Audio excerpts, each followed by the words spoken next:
إنا لله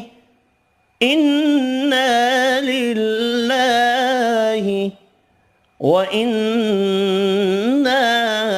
إليه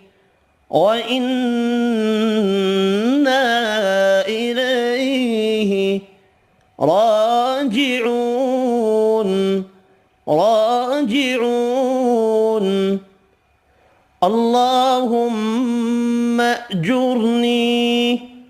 اللهم أجرني في مصيبتي